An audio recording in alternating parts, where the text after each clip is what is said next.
Bonjour à tous. L'Indep Tour, la tournée de l'Indépendant, la tournée des journaux du groupe La Dépêche continue et aujourd'hui on fait une magnifique halte dans le cœur de ville de Narbonne. Nous sommes devant les Halles de Narbonne pour ceux qui connaissent et puis pour ceux qui ne connaissent pas, eh bien on les invite à nous rejoindre puisqu'il se passe pas mal de choses du côté sur le parvis puisqu'on offre des cadeaux et puis à l'intérieur des Halles évidemment qui est ce superbe marché avec plein de commerçantes et plein de commerçants. Fabienne Nabonne, bonjour. Bonjour. Alors vous êtes commerçante aux Halles, vous vendez du fromage, Tout à fait, j'ai tiens une fromagerie dans les Halles. mais pas que, puisque vous êtes également coprésidente de l'association des Halles. Alors le rôle de cette association, quel est-il? Le rôle principal, c'est quand même l'animation des Halles de Narbonne. Donc on fait beaucoup d'animations toute l'année. Bon, avec le Covid, c'est un petit peu plus compliqué, effectivement. On a dû restreindre beaucoup Je l'animation. vous rassure, vous n'êtes pas les seuls. Voilà. Mais bon, sinon, après, c'est effectivement de faire parler de nous, des commerçants, de la vie des Halles, tout ce qui peut s'y passer pour rayonner sur la ville de Narbonne. Alors on parle justement de la vie des Halles. Évidemment, on sait que c'est un supermarché. Combien de commerçants à l'intérieur? On est 66 commerçants. 66 commerçants avec toutes les professions, tous les métiers de bouche. Il y a de tout. On a des très beaux étaux de poissons puisqu'on est à côté de la Méditerranée, bien sûr. Et puis après, vous avez 7 boucheries, 4 fromageries, des fruits et légumes. Il y a un peu l'offre est très variée en fait. Et c'est aussi l'endroit de convivialité puisque on voit que beaucoup de gens se rencontrent sur le parvis, discutent à l'intérieur. Oui, complètement, puisque ça c'est typique de certaines halles du sud d'avoir des bars restauration dans le cœur des halles et les gens viennent boire un verre, manger, discuter, parler de tout et de rien. Le dimanche c'est l'apéro. Toute la ville se retrouve ici, c'est un peu le lieu de vie de Narbonne. Mais on voit, hein, il y a un petit moment qu'on est là, déjà on voit que les gens arrivent, ils se rencontrent, ça discute sur le zinc du bar, ça. Oui, Narbonne c'est une petite ville, donc tout le monde se connaît. Tout Hein. le monde se connaît, et encore plus aux Halles, évidemment. Bien sûr. Alors les Halles pour les Narbonnais, mais aussi pour les touristes. Je pense que vous êtes le deuxième plus beau marché de France depuis quelques semaines maintenant. Voilà, donc on a une grosse fréquentation touristique, oui. Est-ce que le fait de passer sur des chaînes nationales, en tant que deuxième plus beau marché de France, vous avez des retombées directes? Oui, je pense, de toute façon, puisque il y a eu quand même beaucoup de reportages qui ont été faits. On a parlé de nous assez souvent. Déjà, les Halles sont connues quand même au niveau national, voire international, puisque c'est un bâtiment qui est historique. Donc, on a beaucoup de passages sur les Halles de Narbonne, bien sûr. Voilà, donc 120 ans, est-ce qu'on va les fêter ou pas? Alors avec le Covid, on a effectivement été un peu embêtés. On n'a pas pu les fêter comme on aurait voulu le faire. On va quand même essayer de le faire peut-être au moment des fêtes de Noël si l'amélioration est là. On va y croire. Hein, on va y croire. On va tous croiser les doigts puisqu'on a quand même tous envie de trouver une issue à cette pandémie qui nous ennuie depuis plus d'un an maintenant, un an et demi. Et puis on va, Fabienne, souhaiter que ces Halles bien continuent pendant au moins 120 ans de plus, d'attirer les Narbonnais et également d'attirer les touristes, puisqu'on sait qu'il y a une forte fréquentation touristique, avec ces commerçants sympathiques qui sont à l'intérieur, hein, puisqu'il y a beaucoup de produits d'ici qui sont vendus par des gens d'ici, donc on ne se cache pas derrière des boîtes, derrière des rayons. Hein, on essaye de privilégier quand même la qualité, de faire travailler nos producteurs locaux. Le plus possible, même si c'est pas toujours facile, mais bon, on y arrive. On fait quand même beaucoup plus de qualité que dans d'autres endroits. Voilà. Nous, en tout cas, on vous invite à nous rejoindre ici sur le parvis pour gagner des cadeaux avec les journaux du groupe La Dépêche, l'Indépendant, Midi Libre. Et puis, on vous invite aussi à rentrer, à aller faire un tour dans les Halles parce que les Halles, c'est grand, c'est beau, ça sent bon, il y a des couleurs, il y a des commerçants accueillants, il y a des étals magnifiques. Donc vous êtes sûr de remplir votre panier avec des bons produits, avec les conseils des professionnels évidemment, en matière de cuisine, en matière de boucherie, de charcuterie. Vous êtes sûr de vous offrir un bon repas pour ce midi et puis recevoir aussi vos amis avec des produits qui vous permettent de faire des beaux plateaux de tapas, enfin tout ce qui l'apéro. L'apéro, c'est important, de se remonter le moral. Merci Fabienne, je vous laisse retourner découper les tranches de fromage. Merci à vous, merci l'Indépendant. Pour nos clients que je vous souhaite très nombreux et puis on va retrouver bien sûr tout au long de cette matinée plusieurs invités qui sont tous dans les Halles ou pas.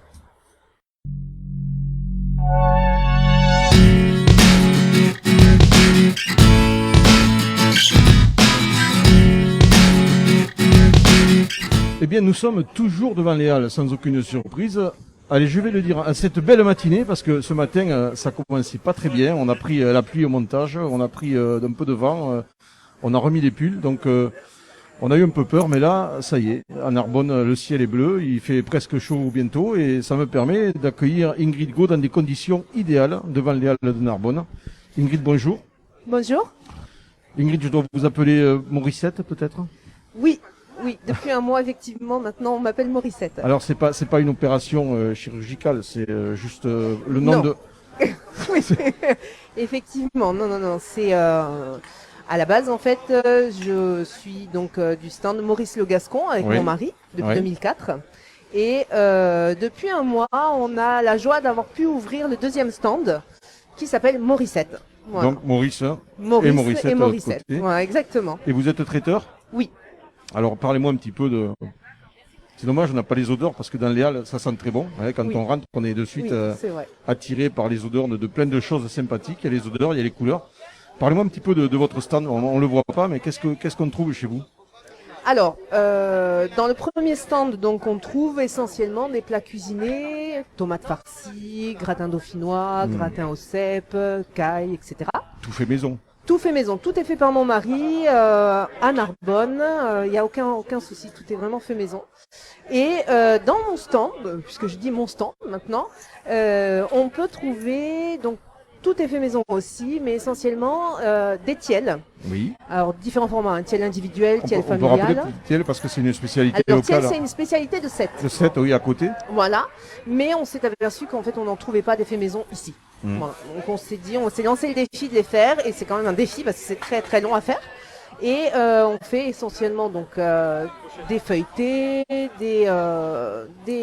tout un tas de choses que vous pouvez manger ou en vous promenant, ou avec une salade de soir, ou au bureau, des choses comme ça. Voilà, en gros, c'est les entrées du repas. Voilà, ce sont des entrées et des plats légers. Des allégés. Voilà.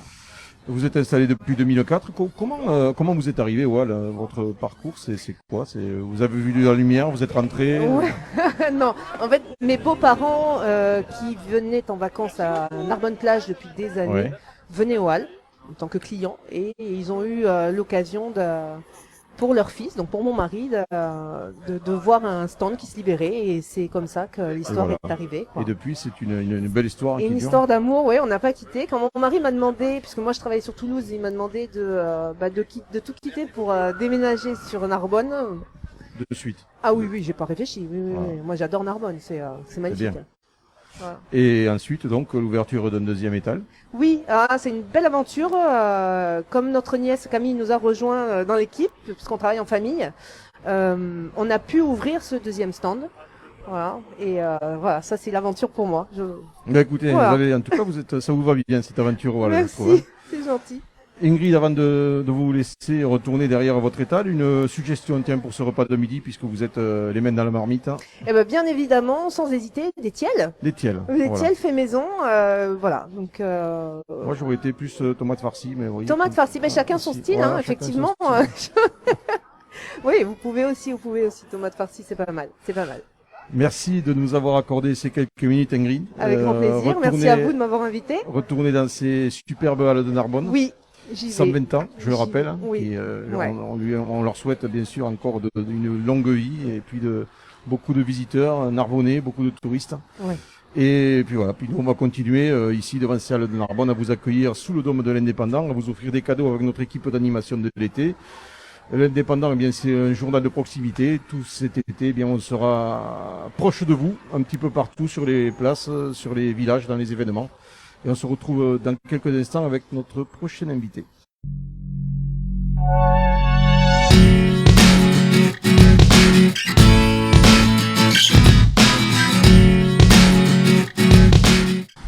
Toujours devant les halles de Narbonne avec une météo qui s'est mise au beau fixe. On est heureux de partager ces quelques rayons de soleil avec vous qui nous regardez sur le Facebook de l'Indépendant.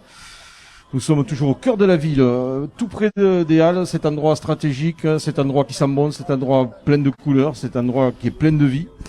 J'accueille Patrick François, qui est vice-président du département. Bonjour Patrick.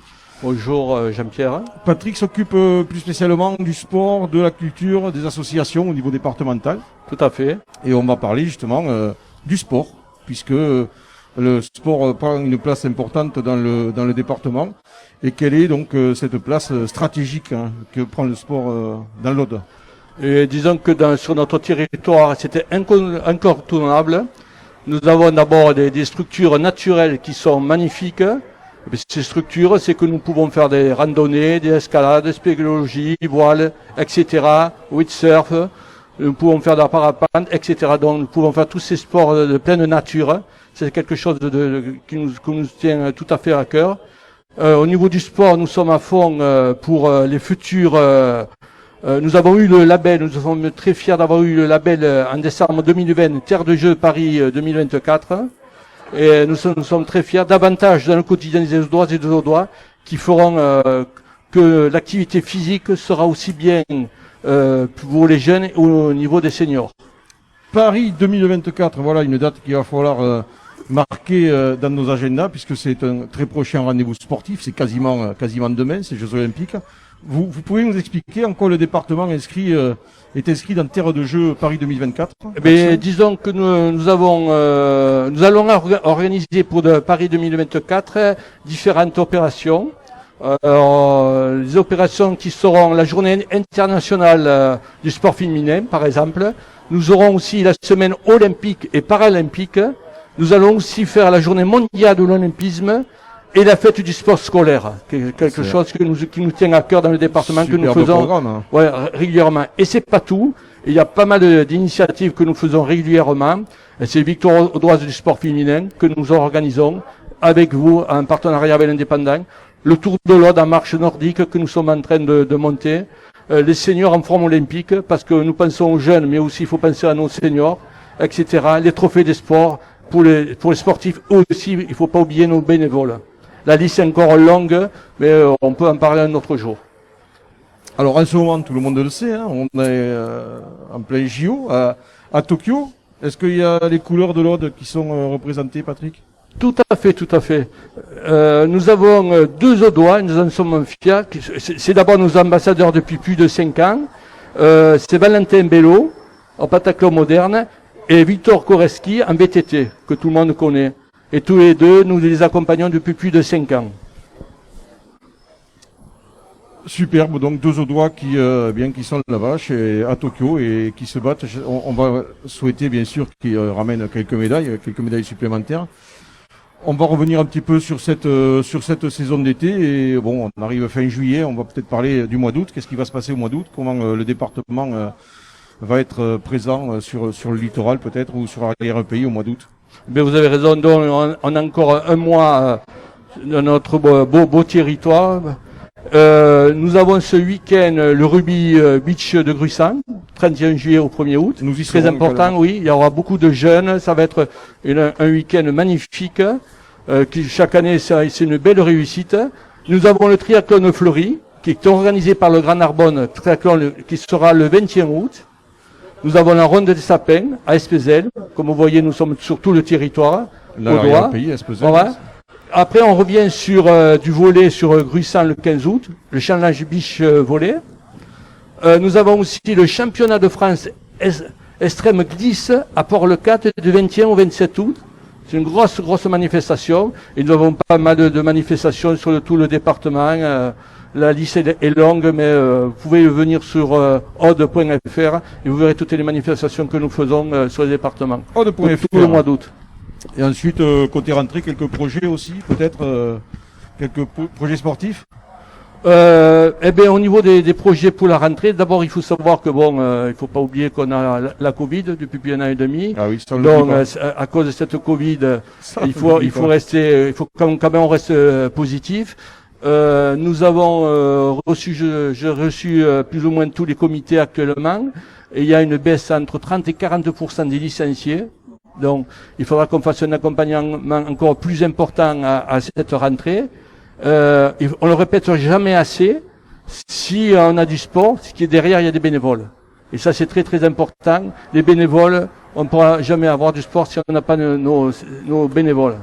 Donc, le mouvement sportif, via ces fédérations, à une promotion pour cette rentrée, que ce soit initiation, tournoi, démonstration. C'est-à-dire que tout cet été, il y a des démonstrations qui sont faites sur tout le littoral par les associations, par les comités. Et cette rentrée en septembre faudra rester très positif. Il y aura des portes ouvertes, les week-ends d'intégration pour se multiplier sur tout le territoire, faites par les associations et par nos comités au niveau du département. Voilà, une rentrée sportive donc qui se prépare avec le département et comme vous le disiez Patrick, les nombreuses associations et les bénévoles. Le bénévolat, bien sûr, c'est une valeur, je pense qu'il ne faut pas hésiter à transmettre aux jeunes. C'est donner un peu de son temps juste pour le plaisir des autres. Je rappelle bien sûr l'Aude, un territoire magnifique pour courir, pour naviguer, pour faire de la voile, pour faire de la balade, de l'escalade. Il y a des endroits qui sont extraordinaires. Vous l'avez précisé tout à l'heure. Nous, bien, on continue ici dans le cœur de ville de Narbonne à offrir des cadeaux, je le précise, à ceux qui viennent nous voir sous le dôme de l'Indépendant. On est encore là quelques heures. Profitez-en. Il y a des chapeaux de paille.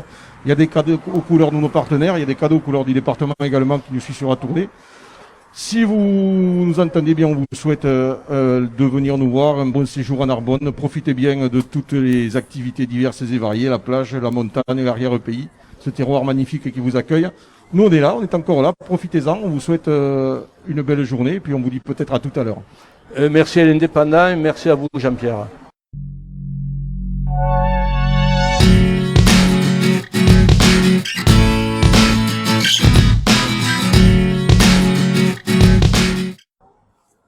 Voilà, nouvelle étape, et pas des moindres, devant ces Halles de Narbonne qui nous accueillent ce matin. Et nous avons le plaisir ici d'accueillir les Narbonnais, les touristes qui viennent nombreux cette fin de matinée pour profiter des bons produits des Halles.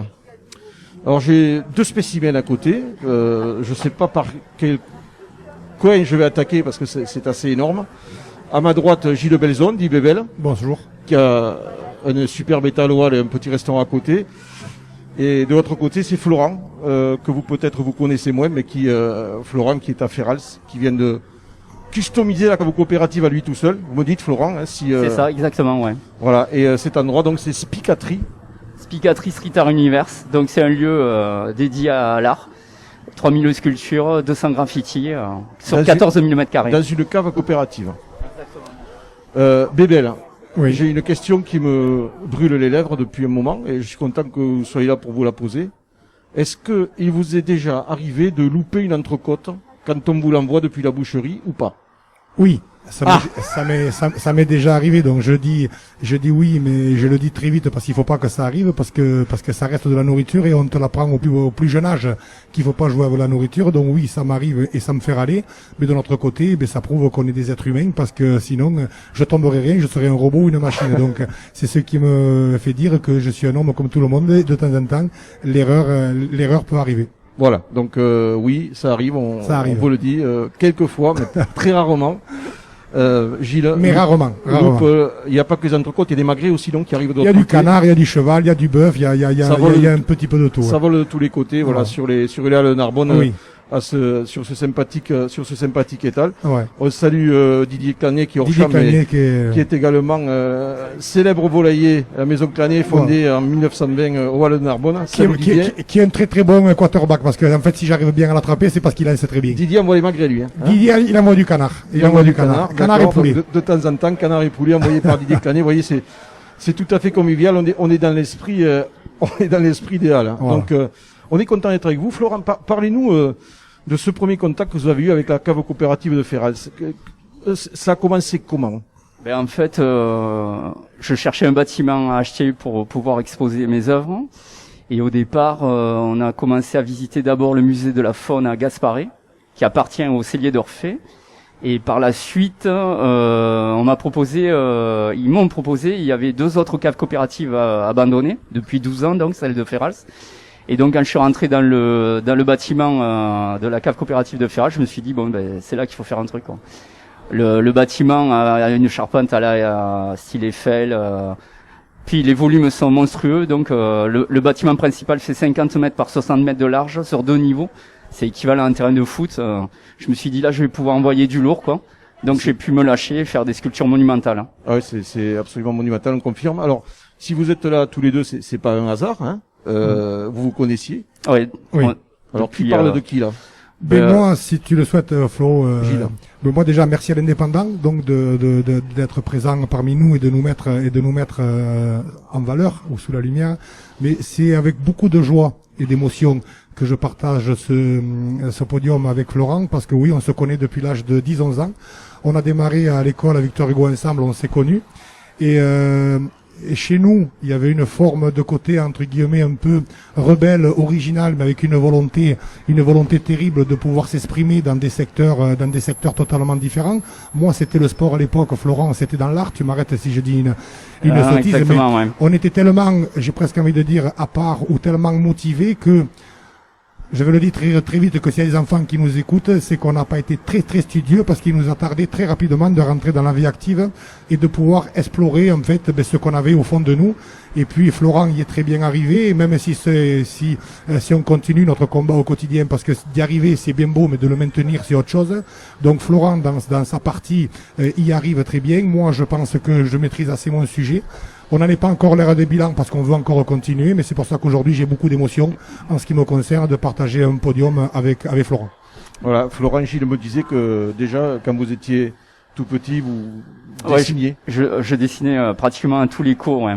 Ma spécialité c'était déjà les têtes de mort. Je faisais des têtes de mort tout le temps non-stop. Alors c'est paradoxal parce que vous êtes un gars qui respire la joie de vivre, la bonne humeur, et vous dessinez des têtes de mort. Ouais, mais c'était des têtes de mort rock'n'roll quoi. C'était fun quoi. C'était pas dans le sens de la mort. C'était plutôt. C'est l'époque du hard rock. Le petit côté défi un peu. Voilà, c'était un peu ça. Ouais. Il donnait de la vie à ces têtes de mort. Et quelques tags sur les murs du collège aussi. Ouais. Et alors, je reviens d'un seul coup à la cave coopérative là. Quand vous étiez à Ferraz, vous avez commencé par quoi? Quand vous êtes rentré avec un pinceau, un marteau, non, ça a été quoi votre j'ai pas commencé ni avec un marteau ni avec un pinceau. Je commençais avec un balai et un karcher, parce que le bâtiment était squatté pendant 12 ans. Donc on a mis 1 mois à tout nettoyer avec des poteaux, plus ma femme qui m'a aidé. Ouais. Et on a passé 1 mois déjà pour tout enlever. Et je me suis servi de pas mal de déchets pour réaliser des sculptures. Par exemple, les archives. Il y avait 90 ans d'archives, 60 brouettes de papier. J'ai réalisé un arbre géant de 8 mètres dans une cuve d'un demi-million de litres. Ah oui. Ouais. Il faut visualiser. Hein. C'est pas facile. Quand on l'a pas vu, c'est pas facile. Je crois qu'il y a également une sculpture aux couleurs de l'indépendant, il me semble avoir aperçu. Oui, exactement. Ouais. J'avais fait un hommage à l'Indep, puisque l'Indep nous assiste et nous permet d'avoir des vues sur le net et sur les journaux. Et j'avais demandé à ce qu'on me donne des journaux. D'ailleurs, j'en ai un paquet. Et j'ai réalisé un personnage de 2 mètres juste avec des journaux, un ange dans une cuve en béton. Ouais. Ouais, cette cave coopérative, vous n'êtes pas encore allé Non, j'ai pas encore. Alors, je le suis sur les réseaux depuis très longtemps, mais comme je sais que c'est très grand et que Florent est un vrai artiste, j'avais qu'une envie, c'était d'aller le voir pendant qu'il était en train de le réaliser, mais j'ai voulu voir entre guillemets produit fini, donc je n'ai pas encore eu la chance d'y aller, mais ça va se faire très rapidement. 1 pour découvrir son site, 2 pour voir, même si je sais de quoi il est capable l'artiste, mais surtout de partager un moment avec mon ami. Voilà, ça c'est bien. De partager un moment avec un ami, ça c'est important. Ça tombe bien parce qu'au Hall de Narbonne, on partage beaucoup de moments entre amis. Hein. Gilles, vous en êtes le témoin, hein, puisque devant le zen de votre bar, ça échange, ça communique, on discute, hein, on refait le monde, ça c'est bien aussi de discuter entre copains autour d'un bar. Ben oui, parce que pour moi et Florent, c'est pareil. L'ADN de notre vie, c'est de pas travailler tout seul dans son coin. On a choisi des vies un petit peu qu'on a envie de partager. Donc forcément, moi déjà par le rugby, c'est une joie que je voulais partager avec mes supporters. Après, quand j'ai arrêté de jouer au rugby, c'est une joie que je voulais partager, autour d'une bonne bouteille de vin, d'une bonne viande, avec un moment de partage, comme Florent partage ses sculptures. Il fait pas toutes ses œuvres que pour lui. Il les fait pour partager. Et aujourd'hui, ma présidence avec mes copains en rugby, c'est toujours dans le partage et pour donner du plaisir. Et c'est pour ça qu'on sort d'une période j'espère qu'on en sort, qui est un petit peu compliquée. Parce que depuis 1 an et demi, avec le Covid, on est un petit peu recroquevillé sur nous-mêmes et on aime la vie, on aime les gens, on aime le partage, et c'est pour ça qu'aujourd'hui on est des hommes qui aiment, on n'aime pas vivre seul, quoi. On aime avoir du monde et partager les choses en commun. On va se rattraper, hein. Quand tu auras plus le Covid, là, quand tout le monde sera vacciné, que ça sera un mauvais souvenir. Je vous promets à l'un et l'autre qu'on va mettre les bouchées doubles pour attraper ces moments de vie, de partage qu'on a un petit peu loupé depuis ces derniers mois.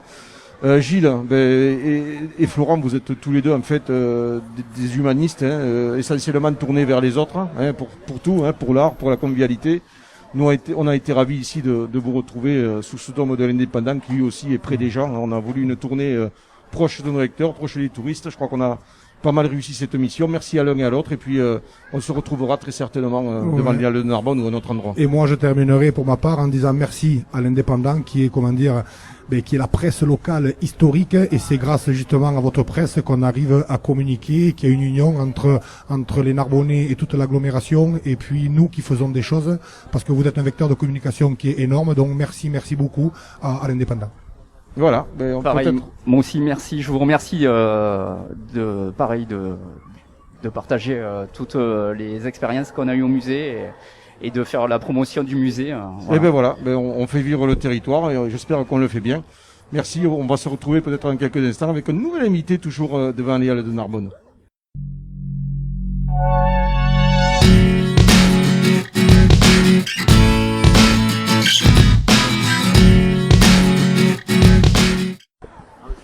Les Halles de Narbonne, eh bien oui, nouvel épisode que nous allons tourner devant ce magnifique édifice qui a fêté ses 120 ans, une belle histoire pour la ville de Narbonne, ce monument qui est un lieu de vie également.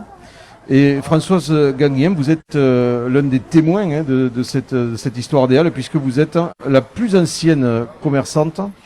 Vous avez un étal de fruits et de légumes depuis 1978, c'est ça? C'est ça. 1978, ça fait combien ça? Je suis dans ma 43e année. 43 ans, voilà. Alors évidemment, quand vous êtes arrivé, comment vous avez vécu votre arrivée et l'évolution des Halles? Comment c'était il y a 43 ans les Halles de Narbonne? C'était moins joli, Ouais, avant qu'on refasse le toit. ouais, Toute la partie vitrée, c'était des clayettes. Donc l'hiver, il faisait beaucoup plus froid. ouais. Et en 93, quand on a refait le toit, c'est vrai que c'est autre chose. Voilà, donc vous êtes beaucoup plus à l'abri maintenant. On est plus à l'abri, mais l'été, on est un peu plus chaud quand même. Un peu plus chaud. On est un peu d'accord. sous serre. Les clients aussi sont plus abrités. Bon après, c'est quand même aéré. Il y a des portes et des fenêtres un petit peu partout. Comment étaient les gens en 1978? Est-ce que la clientèle a changé? Est-ce que les achats ont changé? Oui, la clientèle a changé. Les gens venaient beaucoup plus matin. Oui. Le samedi à 6h du matin, à l'ouverture des Halles, il y avait des gens qui arrivaient à 6h, 6h30. Maintenant, ça n'existe plus. Ça. 6h30, ouais, c'est de bonne heure. Eh oui. Maintenant, le dimanche, on commence à bien travailler, on va dire, à 10h30. Voilà. Et après, on finit beaucoup plus tard qu'avant. Vous finissez plus tard. Donc en fait, il y a un petit décalage. Un bon décalage, on va dire. Les gens, ils prennent un peu plus le temps de vivre le matin. Et puis, Je pense, ils profitent davantage. On fait un peu comme les Espagnols, qu'on a décalé de 2 heures les achats de ces Halles. Ces Halles de Narbonne, donc vous les avez vus évoluer. Est-ce qu'on retrouve un petit peu les mêmes commerçants qu'à l'époque, ou est-ce que là aussi, est-ce que ça a changé? Oui, il y en a encore. Disons que il y a des enfants qui ont repris la suite des parents. Ouais. Est-ce qu'il y a des produits qui ont disparu, par exemple, qu'on ne trouve plus dans les Halles de Narbonne? Et est-ce qu'il y a des produits qui sont arrivés et qu'on n'avait pas avant? Oui, il y a du bio. Avant, il n'y en avait pas. Ouais. Les étalages ont changé. Les étalages. Avant, c'était beaucoup plus ancien. Je parle surtout en fruits et légumes. C'était souvent des caisses retournées. On posait les colis dessus. Ah oui, maintenant, c'est autre chose. Maintenant, il y a des normes d'hygiène. C'est autre chose. Oh, puis il y a également des belles prouesses architecturales Voilà. sur les. Et il y a aussi de belles vitrines. Il y a de très très beaux étals, ouais. Les traiteurs, les bouchers, les boulangers ont de belles vitrines qui n'existaient pas à l'époque. Est-ce que 40 ans au Halles, comment ça va se passer pour vous? Est-ce que vous voyez arriver avec envie le passage du relais? Est-ce que vous avez encore envie de rester dans ces Halles? Oui, j'ai encore envie, oui. Ouais, vous avez Tant rien. que je suis en forme, je continuerai de travailler. La lumière n'en a pas faibli? Non, ça va. Bon. Mais écoutez, tant mieux. Nous, on vous souhaite en tout cas de rester le plus longtemps possible. Vous vendez des légumes depuis, ça a toujours été votre activité, depuis 1978. C'est ça. Ils viennent d'où vos légumes? Parlez-nous un petit peu des... Il y a des choses qu'on produit. Le melon, on le produit. On produit aussi de la tomate. On fait un peu de salade, un peu d'artichaut. Mais après, on ne produit pas tout. Vous produisez où derrière? à Coursan. À Coursan, voilà, les melons, mais les fameux melons Canguilhem de Coursan d'ailleurs. Et puis donc vous amenez votre production aux Halles, vous complétez un petit peu avec des produits venus d'ailleurs, c'est Oui. ça? Et puis, eh ben, Qu'on achète au marché de gros, comme tous les primeurs des Halles et d'ailleurs. Hein. Et ça continue comme ça. Écoutez, on espère que ça va continuer bien longtemps. Ma chère Françoise Canguilhem, qui, je rappelle, est l'étal le plus ancien. En tout cas, vous êtes la plus ancienne commerçante des Halles encore en place.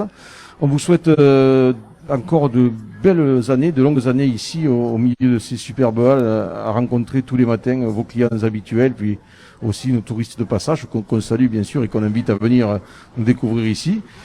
Et puis, écoutez, merci d'être venu nous parler un petit peu de ces Halles d'avant qui ont évolué évidemment. Le résultat il est là aujourd'hui derrière nous.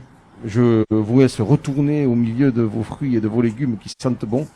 Et merci d'être venu nous voir, Françoise. Merci. Bonne journée.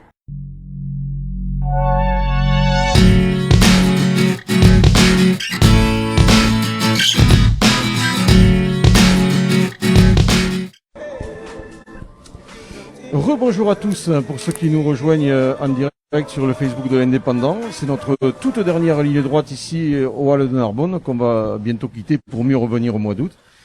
J'ai un superbe plateau pour cette dernière intervention.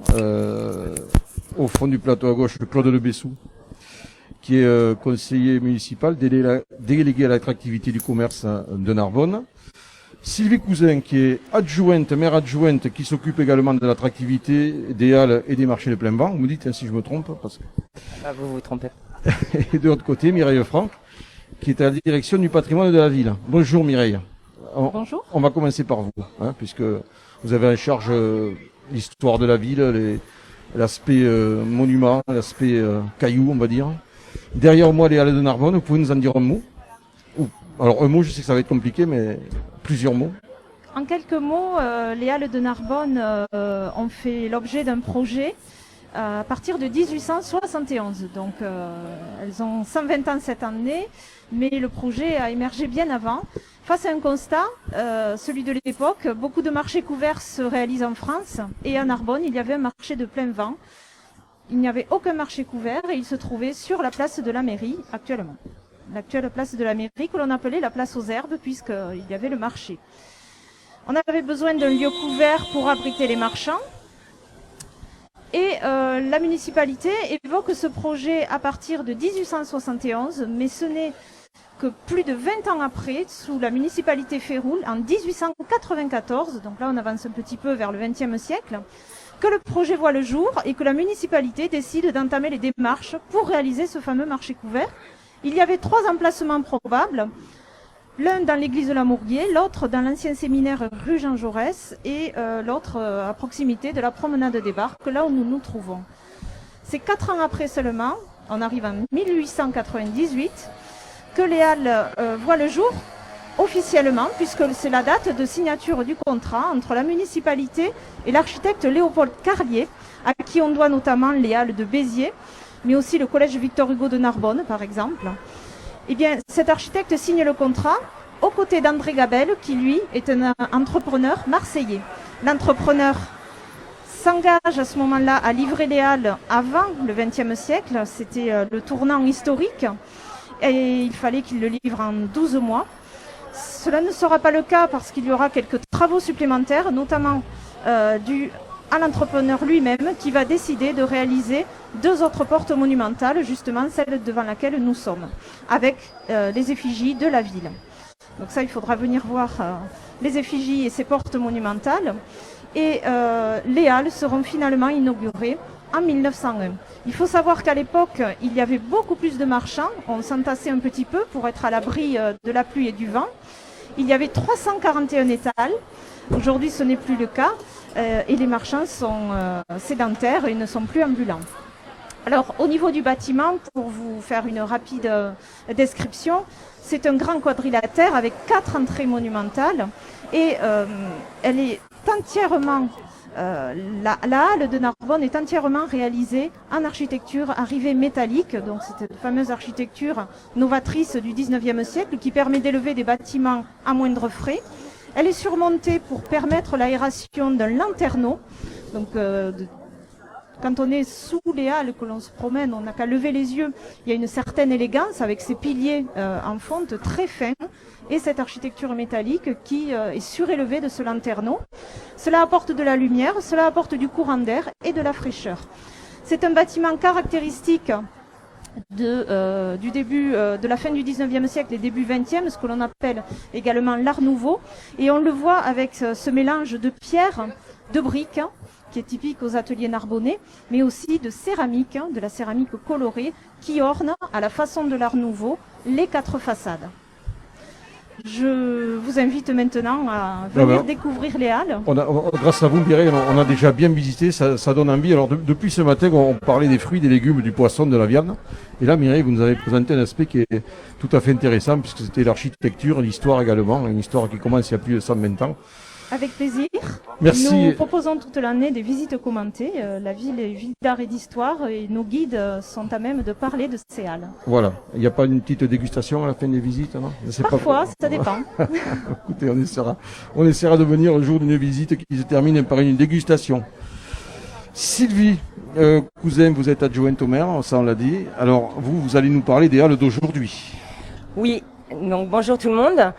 Effectivement, donc ça fait 120 ans que les halles font pulser Narbonne. Ce sont les premières halles du département, que ça soit en termes de grandeur ou de nombre de commerçants présents.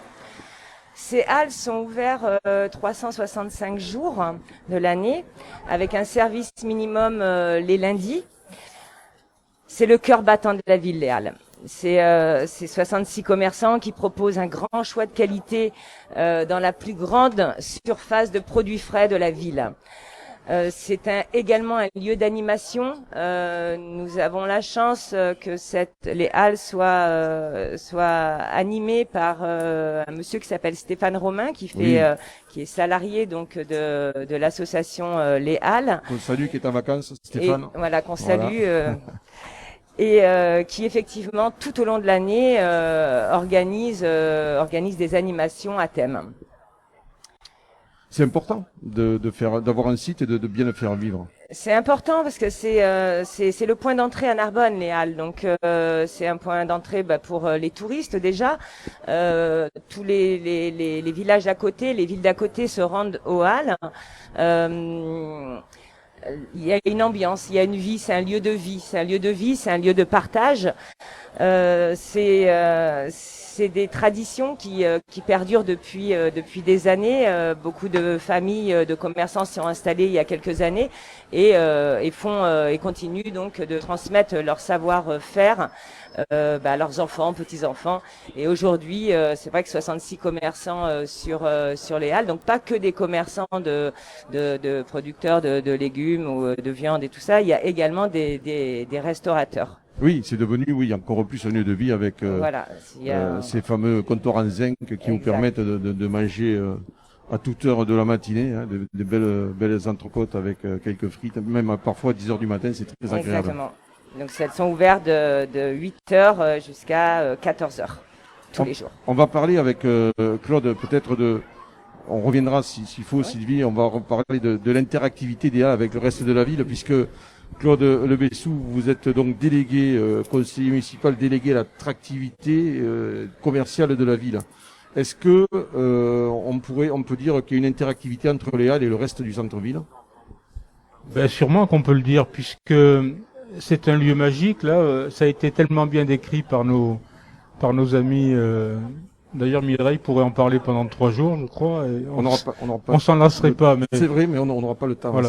À mon grand regret d'ailleurs. Et Sylvie peut en faire autant sur le commerce, donc qu'elle connaît très bien. Donc les halles sont en fait en plein cœur de ville. Si on regarde, il y a la passerelle à traverser, il y a la rue du Pont à côté, la place de la mairie, et ça s'inscrit complètement dans l'attractivité de la ville avec les marchés de plein vent qui sont maintenant situés devant les halles. Tout est recentré ici. On rappelle les jours des marchés pour ceux qui ne sont pas de la région. Alors le jeudi, le samedi, il y a le grand marché bio.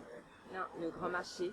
Le grand marché. Le grand marché, oui, absolument. Le samedi matin, le marché bio. Ouais, le samedi matin, le marché bio.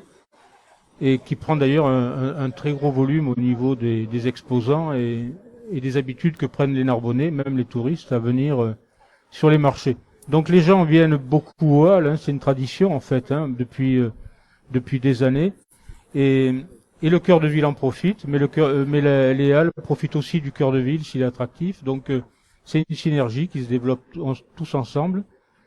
Et d'ailleurs, cher Jean-Pierre, on pourrait peut-être parler de la braderie du 5 et 6 août qui arrive à grands pas. Avec grand plaisir. Et qui se passera beaucoup autour des Halles, hein, puisque les marchés seront ici et tout le long du cours de la République, avec un animateur. Sylvie, peut-être tu veux en rajouter ou... On peut parler de la braderie. Je sais que c'est un moment important. Ouais, c'est un moment important pour la grande braderie. Hein, pour le commerce, oui. Ben, Sylvie va peut-être nous en parler un peu. Elle a qu'une hâte. Très pleine d'impatience de nous parler de la braderie, Sylvie. Donc effectivement, donc cette année, c'est un nouveau concept, la Grande Braderie de Narbonne, qui existe depuis des années. Je vous préciserai pas combien d'années, mais au moins depuis 20 ans, je pense.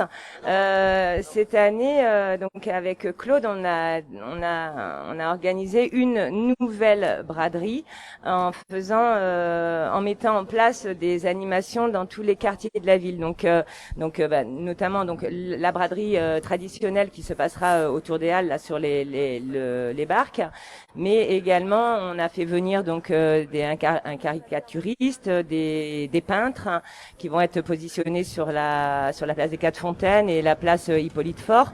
Également, on va faire vivre le quartier de la place du Forum, où là nous avons pu recevoir des brocanteurs. Donc voilà, donc l'idée de ces 2 jours, donc c'est le 4 et le 5 et le 6 août, pardon. 5 et 6 août. Donc le jeudi et le vendredi. Là encore une fois, on associe Alban Navarro, qui est président de l'association en ville, et qui va mettre en avant, organiser un concours, un jeu concours, un quiz. Donc voilà, et ces 2 jours seront animés. Une personne sera là pour guider les gens et leur donner les bonnes directions pour aller d'un endroit à l'autre et passer une excellente journée. Pour être sûr de ne rien louper sur les divers voilà. cours qui seront animés cette année. Donc voilà, donc c'est quelque chose qu'on souhaite, donc on teste cette année, en espérant. Bon là, il y a eu un petit peu moins de commerçants à cause du Covid, mais les années suivantes, on souhaite bien développer et peut-être ajouter d'autres quartiers pour que vraiment ces 2 jours de braderie, fassent rayonner Narbonne. Comme si Narbonne en avait besoin, puisqu'elle rayonne déjà pas mal. Hein. On sait que voilà, Narbonne est une belle ville. Encore cette année. Tiens, est-ce que le marché de Narbonne sera le premier l'an prochain Pourquoi n'a-t-il pas été le premier cette année, hein, le plus beau marché de France? Alors, donc ça fait 3 ans qu'on participe à ce concours que TF1 a organisé, le plus beau marché de France. Cette année, on a remporté la 2e place, donc mais c'est très bien. Une belle dynamique s'est créée dans l'ensemble des services de la ville, et je vous assure que c'est l'ensemble des services. C'est pas plus un que l'autre. C'est tous les services ont été mobilisés pour se préparer à cette organisation et pouvoir recevoir TF1. Les votes ont fait qu'il y avait une petite différence de vote, donc on était 2e, mais ça a donné du baume au cœur pour tout le monde. Ça nous a mis en avant pendant quand même presque un mois. Nous sommes passés sur TF1 au journal télévisé de 13h de Marie-Sophie Lacaro, qui a su vendre Narbonne. Donc on a eu des spots de Narbonne sur quelques minutes, sur 1 heure, qui est assez importante quand même.